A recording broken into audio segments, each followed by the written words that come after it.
हम थोड़ा सा एटॉमिक स्ट्रक्चर के बारे में समझते हैं।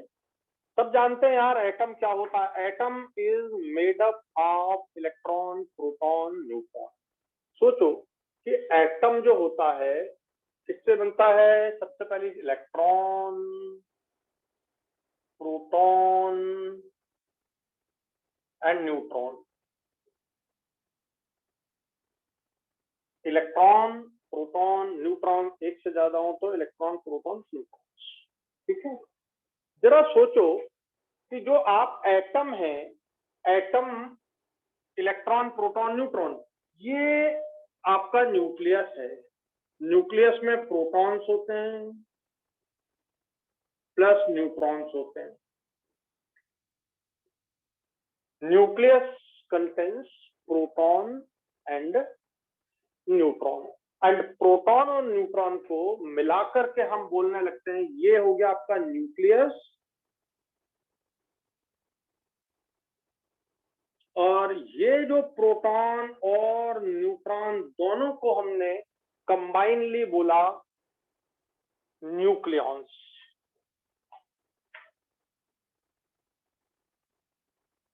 न्यूक्लियॉन्स, तो neutron and proton combinely called nucleons. They are nuclear particles.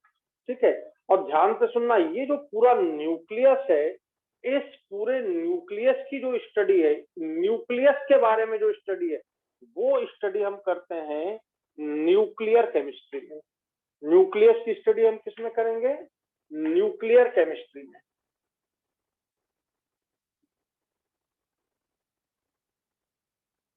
Nuclear chemistry. ठीक है, तो फिर स्ट्रक्चर ऑफ एटम में किसकी स्टडी करेंगे? इसके बाहर जो पार्ट है, ऑर्बिट वगैरह की जो स्टडी है, वो हम एटॉमिक स्ट्रक्चर में करते हैं। तो atom is made up of electron, proton, neutron. ये सिंपल है भाई। एटम में तो बहुत सारे पार्टिकल हैं, बहुत सारे पार्टिकल हैं, लेकिन हम जो बेसिक पार्टिकल मानते हैं electron, proton, and protons and neutrons are present in the nucleus and they are called nucleons, and the study of nucleus considered in the nuclear chemistry, that is radioactivity। तो हम इसको radio activity में भी पढ़ते हैं। नाम सुना है ना सबने रेडियो एक्टिविटी की? नहीं, सब लोगों ने नाम सुना है ना रेडियो एक्टिविटी? एटम बम सुना है कि नहीं? एटम बम सुना। ओके, तो जो एटम बॉम्ब में हम रिएक्शन पढ़ते हैं, जो न्यूक्लियर केमिस्ट्री की रिएक्शन पढ़ते हैं, वो रेडियो एक्टिविटी की रिएक्शन। तो ये सिंपल बात हुई। ठीक है, तो ये आप नोट डाउन कर लें, फिर अपन आगे बढ़ते हैं।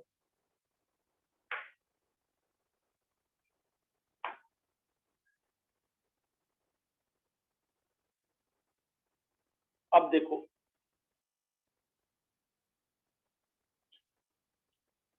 हमारे न्यूक्लियस के बाहर जो पार्ट है, ये ऑर्बिट है, ये ऑर्बिट है। ठीक है, तो 1 2 3 4 5 6 7 8 9 6, ये ऑर्बिट।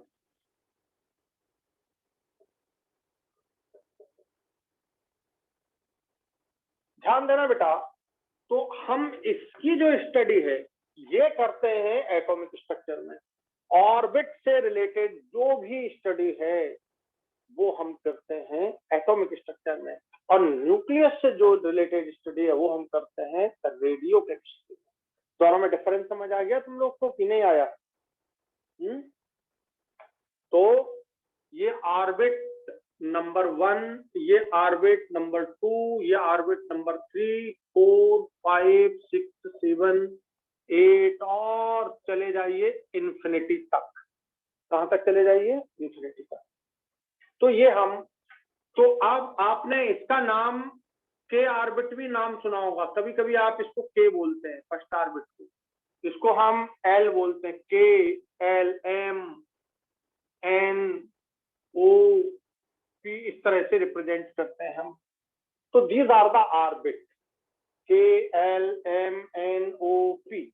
तो ऐसा आप बना लेंगे। समझ आया? सिंपल। तो ये जो ऑर्बिट्स आपने बनाए हैं, दे आर रिप्रेजेंटेड बाय के, L, M, N, O, P. और कितने ऑर्बिट हैं जरा देखो, कितने दिख रहे हैं यार तुमको, जरा बताओ मेरे को। इन्फिनिटी, इनफाइनाइट ऑर्बिट हो सकते हैं, बट हमको पीरियोडिक टेबल में 7 ऑर्बिट है। पीरियोडिक टेबल में हमको 7 ऑर्बिट तक ही मिलते हैं। अभी तक हमको इससे ज्यादा एलिमेंट नहीं मिले हैं कि उनको 8th और 9th ऑर्बिट की रिक्वायरमेंट हो। 7 ऑर्बिट में सारे एलिमेंट हमारे फिनिश हो जाते हैं। 7 एलिमेंट के अंदर सारे ऑर्बिट आ जाते हैं। तो ये नोन ऑर्बिट है आपके लिए, दीज आर नोन ऑर्बिट।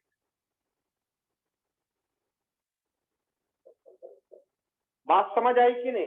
तो तुमको पीरियोडिक टेबल तुमने जब थोड़ा बहुत पढ़ा होगा 10th क्लास में, तो तुमने बिल्कुल पढ़ा होगा कि पीरियोडिक टेबल में 7 क्या होते हैं पीरियड, और 18 क्या होते हैं ग्रुप। ये पढ़ा है ना तुमने कि नहीं पढ़ा है? 7 पीरियड एंड 18 ग्रुप्स, ये पढ़ा है तुम लोगों ने? ये बात पढ़ी है कि नहीं, 7 पीरियड्स एंड 18 ग्रुप्स वाली? बताओ। बढ़िया सर। पढ़ी है ना? तो ये जो 7 पीरियड 18 ग्रुप्स हैं, तो ये जो 7 पीरियड आप देख रहे हो यहाँ पर, ये वही है। ये फर्स्ट से लगा के 7th ऑर्बिट हमारे लिए नोन ऑर्बिट होते हैं। आई बात समझ में? तो ये आप थोड़ा सा इसको ड्रॉ कर लो, तो आपको अच्छा लगने लगेगा पढ़ने में आगे।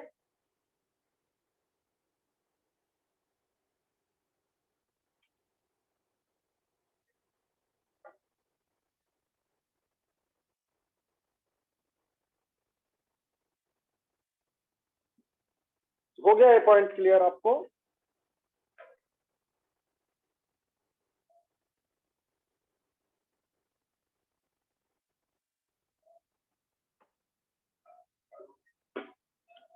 अब देखो इधर, ये आपका न्यूक्लियस था जिसमें आपके प्रोटॉन्स थे एंड न्यूट्रॉन्स थे। न्यूट्रॉन्स थे, ये आपका न्यूक्लियस है। और ये आपके ऑर्बिट दिख रहे हैं। आपको क्या दिख रहे हैं? ये ऑर्बिट। बेटा अच्छा ये बताओ, एटम को यदि मैं बिल्डिंग मान लूं, एटम को मैं बोल दूं कि एक बिल्डिंग है, तो बिल्डिंग में क्या क्या चीज हो सकती है? सोचो, अगर मैंने एटम को मान लिया बिल्डिंग, तो बिल्डिंग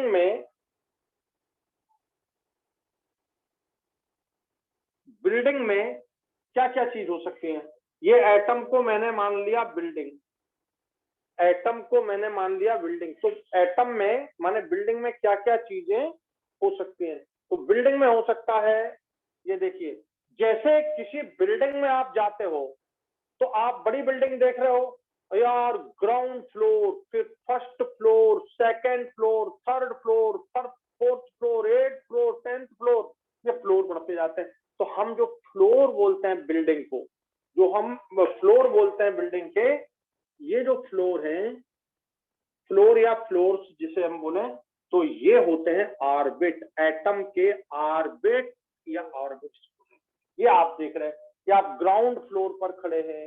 ये फर्स्ट ऑर्बिट का मतलब ये ग्राउंड फ्लोर, ये सेकंड ऑर्बिट, ये थर्ड फ्लोर, ये फोर्थ, फिफ्थ, ऐसे ये बढ़ते चले जाएंगे। तो first, second, third, fourth, fifth floor, इस तरह से बढ़ते चले जाएंगे। तो आपका जो ऑर्बिट है, ऑर्बिट है एटम का ऑर्बिट, एटम का उल्टा लिख दिया मैंने, एटम का जो ऑर्बिट है, एटम का जो ऑर्बिट है, वो बिल्डिंग का फ्लोर समझ लें।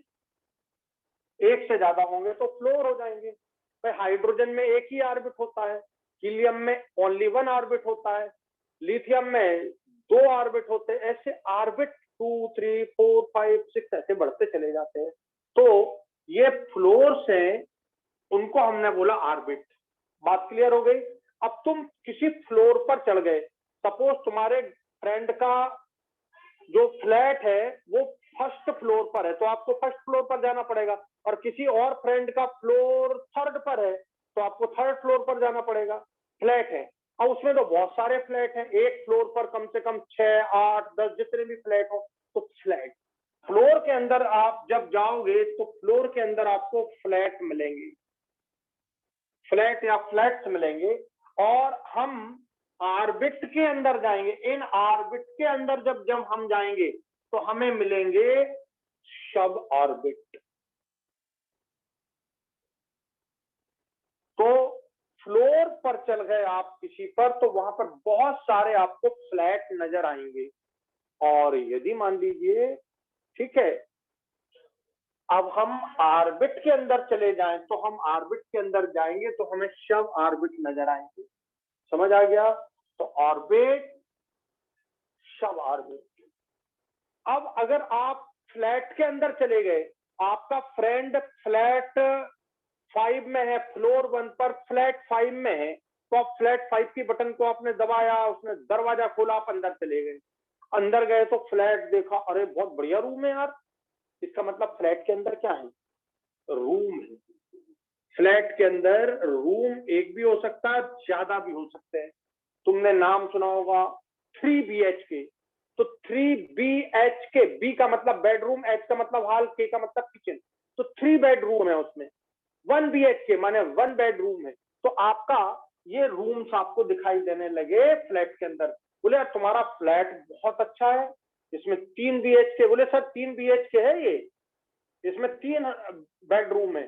किसी के यहाँ गए तो 5 BHK, मतलब उसमें 5 बेडरूम है, एक बड़ा हॉल है, किचन है। तो इस तरह से, तो यहाँ पर जैसे फ्लैट के अंदर जाओगे तो रूम दिखेंगे, वैसे सब ऑर्बिट के अंदर जाओगे तो तुमको ऑर्बिटल्स दिखने लगेंगे।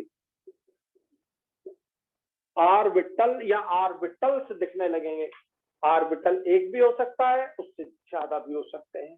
तो ऑर्बिट, उसके अंदर सब ऑर्बिट, उसके अंदर ऑर्बिटल।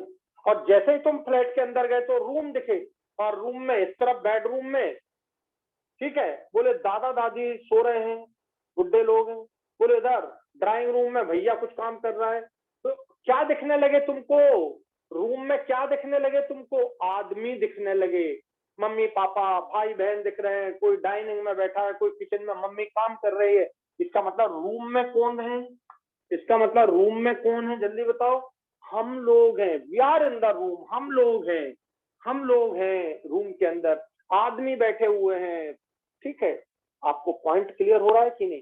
तो उसी तरह ऑर्बिटल्स के जब अंदर आप जाओगे तो आपको इलेक्ट्रॉन्स दिखने लगेंगे।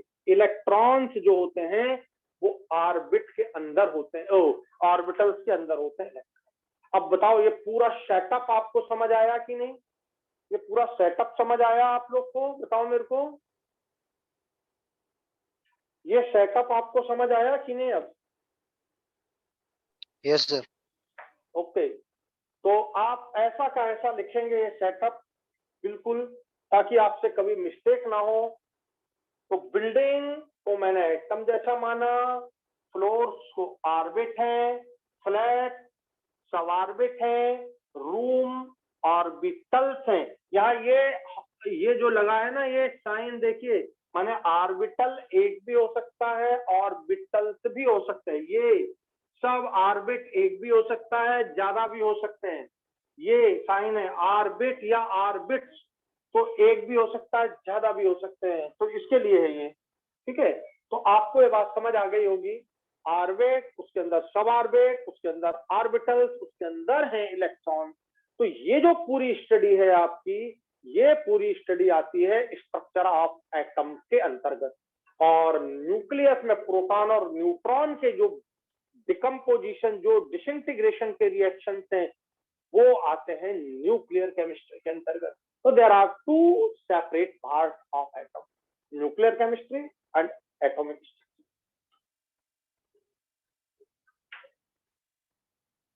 हो गया क्लियर आपको बेटा? ये बना लिया आपने, इसको लिख लिया?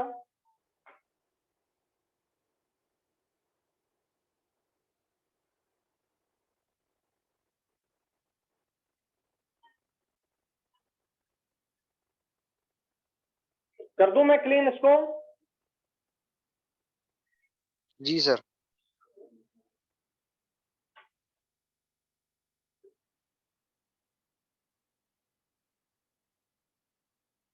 अब कोई आपसे क्वेश्चन पूछे कि किसी एटम में कितने ऑर्बिटल पॉसिबल हो सकते हैं, और कितने ऑर्बिट पॉसिबल हो सकते हैं, तो आप आंसर देंगे इनफाइनाइट। लेकिन नॉन ऑर्बिट कितने हैं वो डिपेंड करेगा जितने ऑर्बिट में इलेक्ट्रॉन है उन। जैसे हाइड्रोजन में आप बोलेंगे एक ही ऑर्बिट होता है। हाइड्रोजन में सब जानते हैं, hydrogen contains only one orbit, only one orbit. बोले सर आप तो कह रहे हैं इनफाइनाइट। बेटा इनफाइनाइट आप ये सोचो कि आपकी बिल्डिंग में आप कितने फ्लोर बना सकते हो, first floor, second floor, third floor, fifth floor. हमारे भोपाल में 6 फ्लोर बनाने की परमिशन थी, अब ज्यादा हो गई है, तो हमारे भोपाल में हम 6 फ्लोर तक मैक्सिमम बना सकते थे, लेकिन क्या उसके ऊपर नहीं बना सकते? इनफाइनाइट बना सकते हैं हम। कोई मुझसे पूछे आपकी बिल्डिंग के ऊपर कितने फ्लोर बनाए जा सकते, तो आप क्या बोलोगे? इनफाइनाइट। बट नॉन फ्लोर कितने हैं? तो हाइड्रोजन में 1 है, हीलियम में 1 है, ठीक है। तो आपको ऐसे आंसर समझना है। तो हाइड्रोजन में कितने ऑर्बिट होते हैं? आंसर दो 1। हीलियम में कितने ऑर्बिट हो सकते हैं? आंसर दो 1। लिथियम में अब 2 सेकंड ऑर्बिट शुरू हो जाएगा उसमें। तो ऐसा सोचना होता है। तो मैं आपको वो ऑर्बिट समझाऊंगा। तो आपने पहली बात अच्छे से समझ ली यहां तक की। अब हम दूसरी बात समझेंगे। ऑर्बिट आपने समझ लिया, हम ऑर्बिट के अंदर अब सब ऑर्बिट समझेंगे। ये आपका हो गया न्यूक्लियस, इसमें प्रोटॉन्स हो सकते हैं एंड न्यूट्रॉन्स हो सकते हैं, ठीक है। ये आपका है फर्स्ट ऑर्बिट, ये फर्स्ट ऑर्बिट है। अब मैं इस ऑर्बिट को थोड़ा फैला रहा हूं, इसको स्प्रेड कर रहा हूं, थोड़ा बढ़ा रहा हूं। ये ऑर्बिट का साइज थोड़ा सा समझाने के लिए मैं ऐसा ना करके ऐसा कर रहा हूं।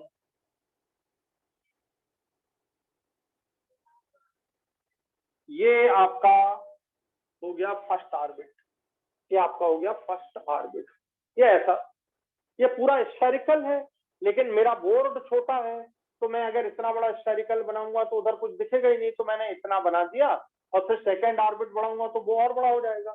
तो सेकंड ऑर्बिट ये इस तरह से है, ये सेकंड ऑर्बिट हो गया आपका। ये आपका हो गया थर्ड ऑर्बिट,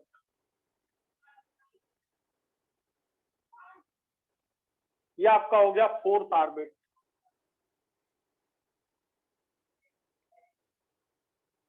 ये आपका हो गया इस तरह से फोर्थ ऑर्बिट। तो अब आप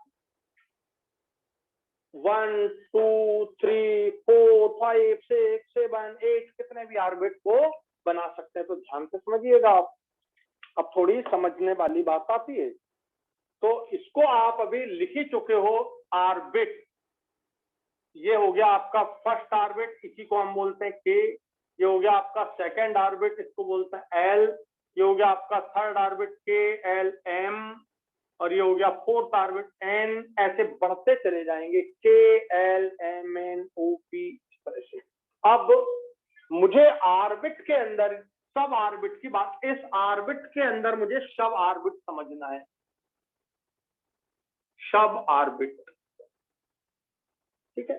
तो ऑर्बिट के अंदर इसमें एक फर्स्ट ऑर्बिट में, this is the first orbit, इस फर्स्ट ऑर्बिट में केवल एक ही सब ऑर्बिट होगा, ओनली वन सब ऑर्बिट, जिसका नाम हम लिखेंगे एस।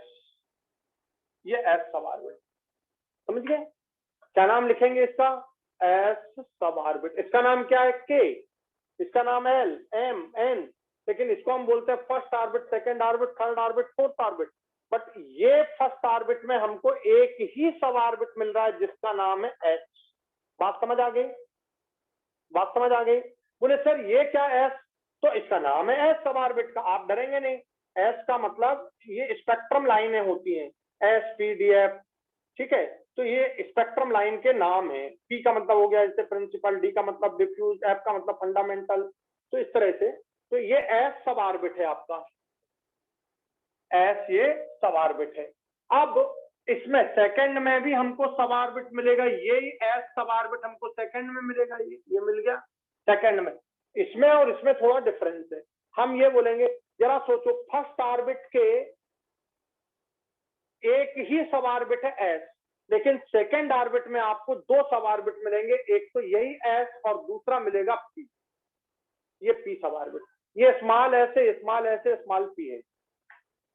ठीक है। बोले सर ये और ये तो सेम दिख रहे हैं, नहीं ये फर्स्ट ऑर्बिट का एस है तो ये सेकेंड ऑर्बिट का एस है, समझ गए। बोले सर इसमें पी नहीं लिखा आपने, नहीं इसमें पी नहीं होगा। तो याद करना है, याद करना है, फर्स्ट ऑर्बिट में एक ही सब ऑर्बिट होता है। First orbit contains only one सब ऑर्बिट, दैट इज एस सब ऑर्बिट। सेकेंड ऑर्बिट, ये देखिए ये लिखा है सेकेंड में कितने दिख रहे हैं, टू, एक का नाम एस दूसरे का नाम पी। थर्ड में अब दिमाग लगाओ कि थर्ड में कितने सब ऑर्बिट हो सकते हैं, बताओ मेरे को, थर्ड में कितने हो सकते हैं, तीन। ये देखो, तो कोई क्वेश्चन पूछे कि भाई सेकेंड ऑर्बिट में कितने सब ऑर्बिट में, तो आप आंसर देंगे एकदम सेकेंड देखा और सोचना ही नहीं है, देखिए दो दिख रहे हैं। थर्ड देखा तो सोचना ही नहीं है, देखिए वन टू थ्री तीन दिख रहे हैं। तो फोर्थ में कितने सब ऑर्बिट होने चाहिए, बताओ जल्दी आंसर दो।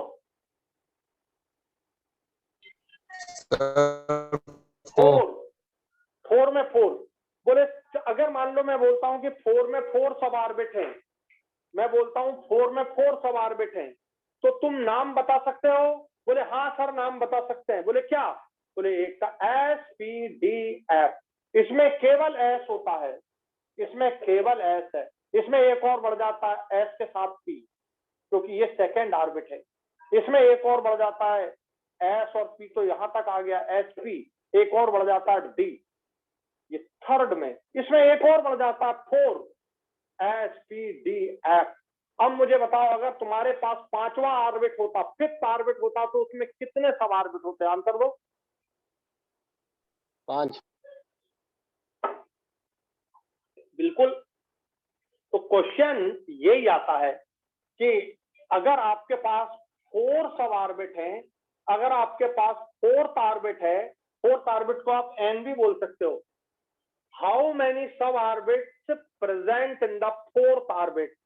तो फोर्थ ऑर्बिट एकदम आया तो four, one two three four, ये भी फोर।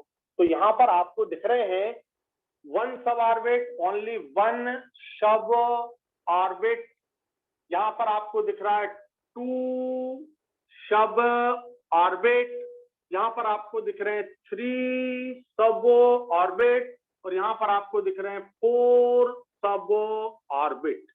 अब सोचो, फोर में फोर सब ऑर्बिट है तो फाइव में फाइव सब ऑर्बिट होना चाहिए, सिक्स में सिक्स सब ऑर्बिट, सेवन में सेवन सब ऑर्बिट होने चाहिए। सब ऑर्बिट को आप सब सेल भी कह सकते हैं, इसको सेल भी कह सकते हैं। ऑर्बिट का मतलब शेल भी होता है, शेल प्रिंसिपल सेल, और सब ऑर्बिट को आप सब सेल भी डिनोट कर सकते हो, सब सेल। शेल सब सेल भी सुना होगा तुमने, ऑर्बिट सब ऑर्बिट भी सुना होगा तुमने। तो ये आपका इस तरह से आपसे ये क्वेश्चन पूछे जाएंगे। तो ये क्वेश्चन आपको क्लियर हो गए, ये क्वेश्चन आपको क्लियर हो गए यहां तक के, बताइए जल्दी मेरे को। तो ये नोट कर लें आप, बिल्कुल ऐसा का ऐसा, थोड़ा अच्छा बनाना, भले ही आपको स्पेस ज्यादा लगे, पर अच्छा बनाना तो मजा आए पढ़ने में। आपको मजा आना चाहिए पढ़ने में, क्लैरिटी आनी चाहिए कि हम क्या कर रहे हैं। इसलिए मैं एटम का ये आपको पूरा सिस्टम समझा रहा हूँ एक बार, कि आपके माइंड में एकदम क्लैरिटी आ जाए कि हम क्या पढ़ रहे हैं, ऑर्बिट पढ़ रहे हैं कि सब ऑर्बिट पढ़ रहे हैं कि क्या पढ़ रहे हैं, ऑर्बिटल पढ़ रहे हैं और वो कैसा है। ठीक है, तो ये काफी लंबा है, लेकिन मैं आपको भी शॉर्ट में पहले सिस्टम समझा रहा हूं पूरे एटम का, एक पूरा रिप्रेजेंटेशन एटम का, जिससे आप एकदम क्लियर हो कि हम क्या कर रहे हैं। तो इसको लिख लो और थोड़ा स्पेस देना है। यहाँ पर अपने को ऑर्बिटल्स भी लिखने हैं, इलेक्ट्रॉन्स भी लिखने हैं, तो थोड़ा जैसा मैंने जिस रेशो में मैंने यहाँ पे आपको रिप्रेजेंट किया वैसा आप बना लेंगे। इतनी बातें क्लियर हुई कि नहीं, जल्दी बताओ।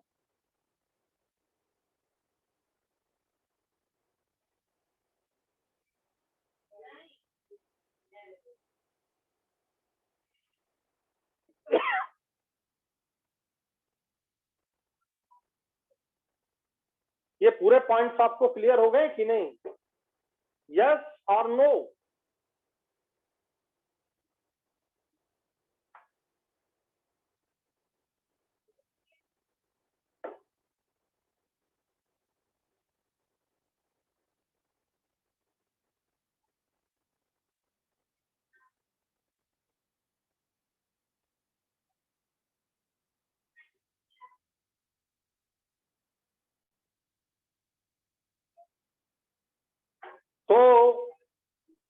डन अब सर। मुझे फिर से डन, बहुत बढ़िया। तो मुझे सबसे फिर से चलना पड़ेगा। ये आपका न्यूक्लियस हो गया, ये आपका first orbit, second orbit, third orbit, fourth orbit. First orbit is denoted, K is denoted by first orbit, first orbit is denoted by K. उल्टा भी बोल सकते हैं सीधा, तो KLMNSOPQ आप जा सकते हैं। फिर से याद करिए, इनफाइनाइट हो सकते हैं ऑर्बिट, ठीक है, बट नोन ऑर्बिट सब में अलग अलग होते हैं। बस ये बात ध्यान रखना, नोन ऑर्बिट सब में अलग अलग होते हैं। वो हम जब एटम की स्टडी अलग अलग इंडिविजुअल करेंगे इलेक्ट्रॉनिक कॉन्फ़िगरेशन में, तब आपको वो चीज क्लियर होगी, पर अभी हमारा वो एम नहीं है। फिर ऑर्बिट के अंदर ये शब ऑर्बिट। अब मेरा क्वेश्चन है, फर्स्ट ऑर्बिट में कितने शब ऑर्बिट होते हैं? आंसर दीजिए। एक। ये लिखा है। वन। अब आप परमानेंटली याद कर लीजिए, जो ऑर्बिट का नंबर आपको दे रहे हैं उसमें उतने ही शब ऑर्बिट होंगे। 2 में कितने शब ऑर्बिट हैं बताइए? टू। दो। 2 में 2, 3 में three. What is the name of this sub orbit? TDS। SPD। SPD। SPD, SPD। बोले सर हमें याद नहीं हो रहा, what do you mean by S? आपको अभी मतलब ही नहीं है। अरे यार, आपका नाम अगर मान लो किसी का नाम प्रिंस है, ठीक है, आप सोचो मैं उससे बस नाम बुलाऊंगा प्रिंस, ये काम हुआ कि नहीं? सर हो गया, ठीक है। अब प्रिंस का पी ले लिया मैंने, अब मैं बोल रहा हूं पी, तो तुरंत खड़ा हो गया, यस सर, ठीक है। तो पी का मतलब यहाँ पे प्रिंसिपल है, डी का मतलब डिफ्यूज्ड है, एफ का मतलब फंडामेंटल है। ये स्पेक्ट्रम लाइंस के नाम है। अब मैं आपको ये सब पढ़ाऊं अभी तो वो आपको थोड़ी गुस्सा आ जाएगी कि यार ये क्या है, लेकिन मन में आता है ना, यार SPDF क्या होगा ये, तो सिंपल है। क्या? पी का मतलब प्रिंसिपल, डी का मतलब डिफ्यूज, एफ का मतलब बोलो फंडामेंटल। ये स्पेक्ट्रल लाइंस होती हैं, उनके नाम है। जो स्पेक्ट्रल लाइंस हमको दिखेंगी वही सब ऑर्बिट है। तो ऑर्बिट की भी स्पेक्ट्रल लाइन होती है सब, ठीक है। तो ये तुमको अभी इसमें टेंशन नहीं लेना है। तो बस मुझे बताइए, अगर आपको बोल दिया जाए फोर्थ ऑर्बिट दिया जाए, तो उसमें कितने सब ऑर्बिट होने चाहिए? आंसर दीजिए।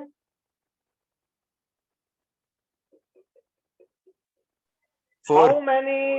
How many sub-orbits present in the main? How many sub-orbits present in the main principal orbit? 4. तो आंसर होगा 4. And what is the name of this sub-orbit? What is the name of this sub-orbit? SPDF। Okay, बिल्कुल सही। तो इस तरह से हम इसको समझ सकते हैं, इस तरह से हम इसको समझ सकते हैं। अब आपके सामने फिफ्थ ऑर्बिट नहीं है, आपके सामने यहाँ पे फिफ्थ ऑर्बिट नहीं है।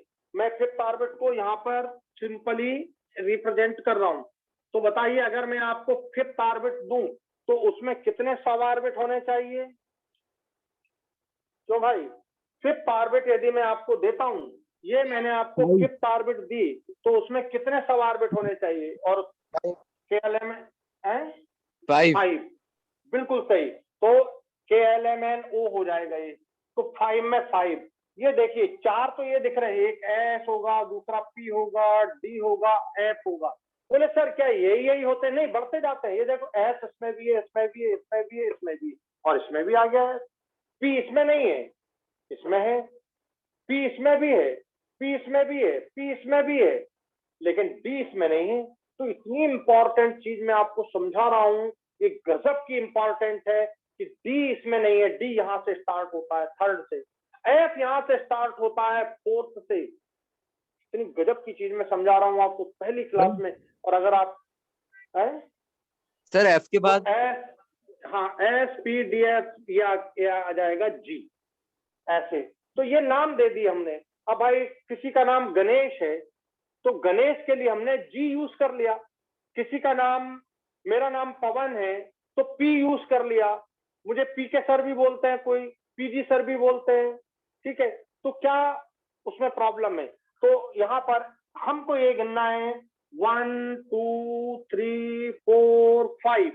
ये देखिए 5 सब ऑर्बिट्स हैं। ये हो गया आपका फिफ्थ ऑर्बिट। यार मैं 6 दे देता आपको, 6 दे देता, तो उसमें कितने सब ऑर्बिट होते बताओ?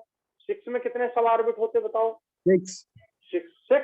मैं नाम बोल रहा हूं, SPDFGH। बोले सर क्या इतने सारे याद करने पड़ेंगे? अरे ये सिंपल समझ लो, इनकी फिर जरूरत ही नहीं पड़ेगी हमको, बस सिंपल बात समझ में आ जाए एक बार। तो ये इस तरह से अब आपको ऑर्बिट के अंदर सब ऑर्बिट की ये सिंपल बात क्लियर हो जानी चाहिए कि अगर आपको 7th ऑर्बिट की बात की जाए तो उसमें 7 ही सब ऑर्बिट होंगे। अगर आपको 5 ऑर्बिट की बात की जाए तो उसमें 5 सब ऑर्बिट होंगे। आप नाम भी लिख सकते हैं S P D F G, आप इसको साइड में लिख लेना। अब इसको बस यहीं तक अपन लिखेंगे, इसके बाद इसको आप साइड में लिख लेना इंफॉर्मेशन के लिए, ताकि आपसे आगे कभी मिस्टेक ना हो। मैं चाहता हूं कि आप पढ़ें तो आगे कभी कोई कंफ्यूजन और कभी कोई मिस्टेक ना हो।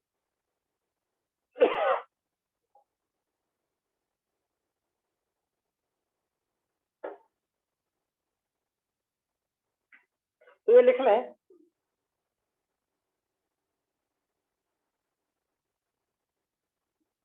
हो गया क्लियर?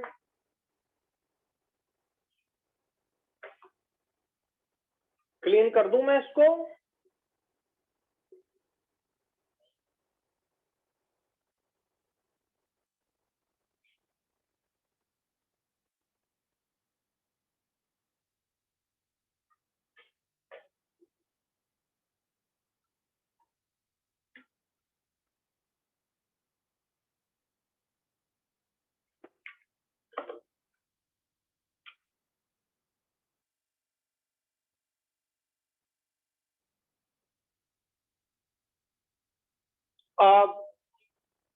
अब सब ऑर्बिट के अंदर होता है ऑर्बिटल, सब ऑर्बिट के अंदर होता है ऑर्बिटल।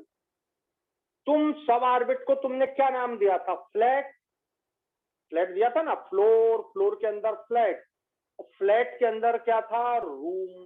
तो सब ऑर्बिट के अंदर रूम आ जाएंगे।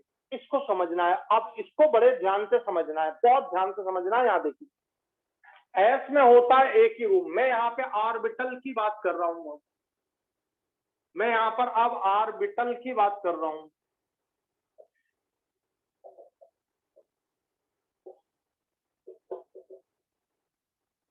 ठीक है, यहां देखिएगा, एस में थोड़ा कॉम्प्लिकेटेड लगने लगेगा, लेकिन आप थोड़ा समझने की कोशिश करना।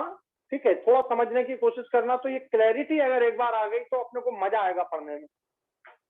एस में एक ही ऑर्बिटल होता है जिसका नाम है एस ऑर्बिटल। इसमें एस में एक ही ऑर्बिटल होगा हर जगह। एस पी में 3 ऑर्बिटल होंगे, पी आपको दिख रहा है, इसमें 3 होंगे, पी एक्स, पी वाई और पी जेड। ये 3 ऑर्बिटल होते हैं इस तरह से, ये P X, P Y, P Z. इसमें ये देखिए, एस में केवल एस एक ही होगा, पी में 3 होंगे, P X, P Y, P Z. हम बोलते हैं हमारे घर में 3 रूम है, तो ये पी बोलता है मेरे घर में 3 रूम है। मेरा जो फ्लैट है पी टाइप का, उसमें 3 रूम है। एस टाइप का जो भी फ्लैट होगा उसमें एक ही रूम होगा। एस टाइप का जो भी फ्लैट होगा उसमें एक ही रूम होगा। मतलब ये हुआ कि एस सब ऑर्बिट में हमेशा एक ही ऑर्बिटल होगा जिसको एस ही बोलेंगे। ये देखिए एक, इसमें भी देखिए एक, लेकिन पी जहां भी आएगा, रट डालिएगा, पी जहां भी आएगा तो कितने ऑर्बिटल होंगे, उसमें कितने रूम होंगे? आंसर दो मेरे को, पी में कितने रूम होंगे? बोलो। 3। 3. ठीक है, ये लिख दिया मैं। अब डी भी आता है इसमें, तो इसमें डी के भी मैं लिख दे रहा हूं, लेकिन डी में आप परेशान मत होइएगा।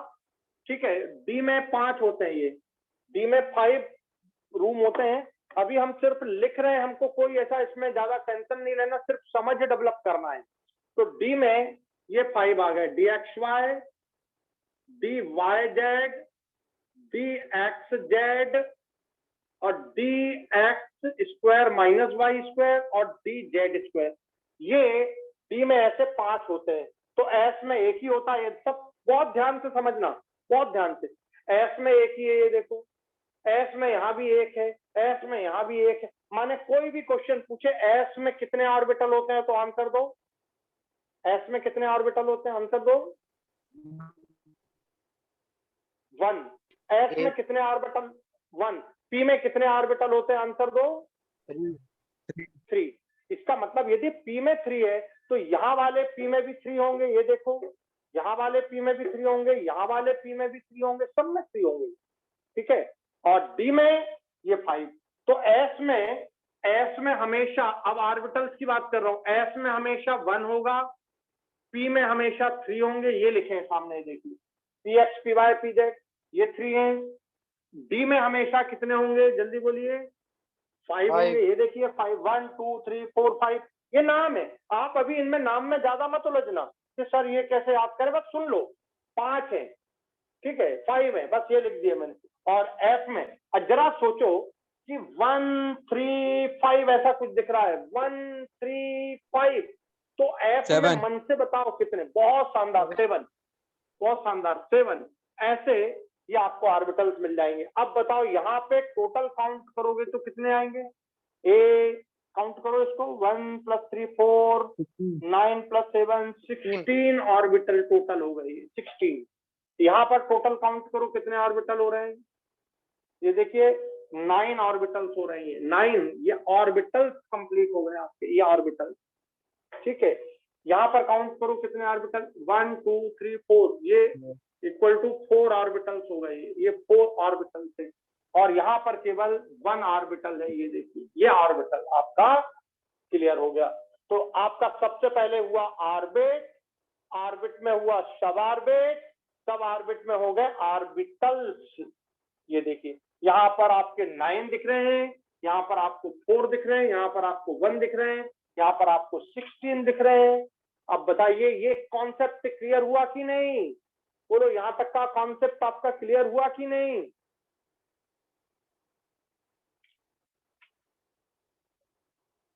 तो ये पूरा इस तरह से आप बिल्कुल जैसे मैंने बनाया है इस तरह से बना लेंगे। आप इधर देखो, जैसे मैंने ये लिखे 1 3 5, तो आप यहाँ भी लिख सकते हो, ये 1 है, प्लस इसमें 3 है, प्लस इसमें 5 है, ये देखिए ये आ गए आपके 9, ऐसे 9, ये 9 हो गए। यहाँ देखिए ये एस में 1 है, पी में ये 3 है, देखिए आपको 4 दिखने लगे, नाम भी दिखने लगे। तो मैंने ऐसा भी करके आपको बतला दिया। अब मुझे बताओ आपको कॉन्सेप्ट क्लैरिटी आई कि नहीं पूरी, ये पूरा एकदम फिगर क्लियर हो रहा है कि नहीं। सर एफ के भी ऑर्बिटल्स होते हैं। क्या, हाँ एफ एफ के में भी 7 होंगे ना, ये लिखना नहीं है, एफ में 7 होंगे ओनली। Okay sir.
हो गया क्लियर, ये लिख लिया आप लोगों ने।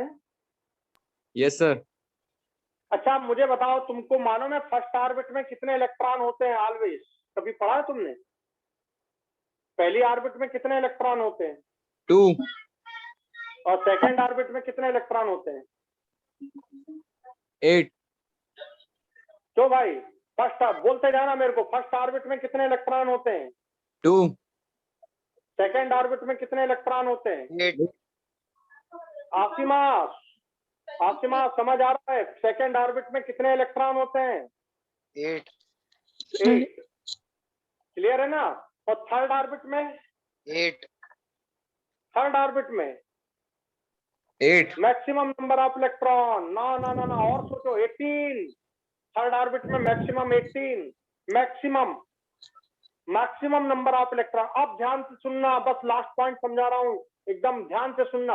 एक रूम में, हमेशा ध्यान से सुनना, एक रूम में मैक्सिमम 2 इलेक्ट्रॉन होते हैं। एक रूम, बोले यार हमारे घर का रूम खाली पड़ा रहे, हमें कोई चिंता नहीं, हमारे घर का रूम में एक आदमी आ जाए कोई प्रॉब्लम नहीं, हमारे घर के रूम में, होटल के रूम में 2 आदमी आ जाए कोई प्रॉब्लम नहीं, पर 2 से ज्यादा नहीं देना है हमको, 2 से ज्यादा हम रखते ही नहीं है। तो बस आपको मैक्सिमम कितने, जल्दी बताओ, एक रूम में मैक्सिमम कितने, एक रूम में मैक्सिमम कितने?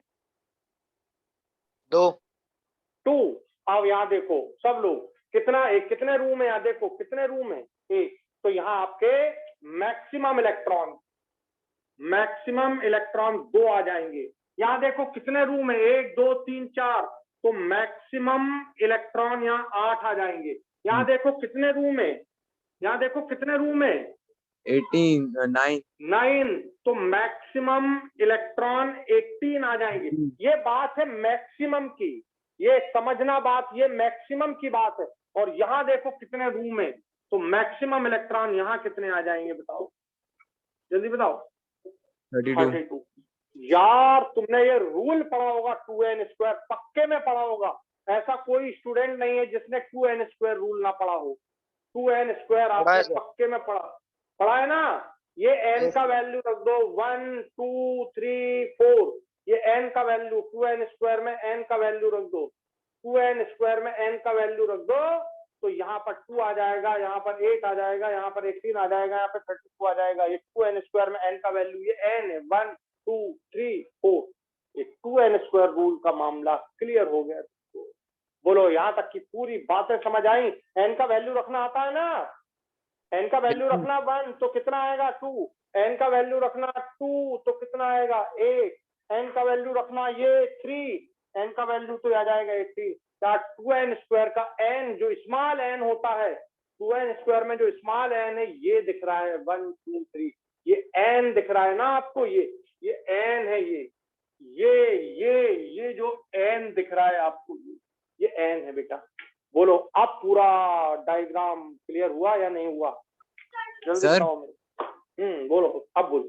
सर कैल्शियम में 2 इलेक्ट्रॉन n शेल में होते हैं ना अभी अपने को अभी वो नहीं, उस पे जाना है आपको पूरा। अभी जो डायग्राम मैंने रिप्रेजेंट किया है वो आपको समझ आया कि नहीं? कैल्शियम का अपन इलेक्ट्रॉनिक कॉन्फ़िगरेशन लिखेंगे, तब आपको यहाँ से जो तुमने 9th 10th में पढ़ा है वो सही नहीं है, मतलब वो डिटेल्ड नहीं है, आपको सही तरीके से मैं पढ़ाऊंगा। अभी टाइम, उसके लिए आपको कम से कम 4-5 क्लास आगे जाना पड़ेगा, ठीक है? Okay. वो तब आप, हाँ, तो अपन अभी उसमें ना उलझे, अभी अपन जो सुन रहे हैं उसको आप अच्छे से समझ लो कि कौन कहाँ पर है, बस ये मेरा मतलब है। और उसमें कितने एटम, कितने ऑर्बिट में क्या सब ऑर्बिट है, कौन सा ऑर्बिटल है, ये आपका ये अरेंजमेंट आपको पहले क्लियर हो जाए, उसके बाद सर आप मुझ पे छोड़िए, ठीक है? हो गया। आया समझ कि नहीं? बहुत बढ़िया। तो अब आप इसको 2-3 बार देख लेना ताकि आपको क्लियर हो जाए। मैं हर पॉइंट पर इन्हें फिर से समझाऊंगा, ठीक है, जब जब जरूरत पड़ेगी तब। चलिए रखते हैं, थैंक यू वेरी मच, जय हिंद जय भारत। आज की क्लास यहीं पे फिनिश करते हैं। Thank you sir. ओके, मजा आया तुम लोग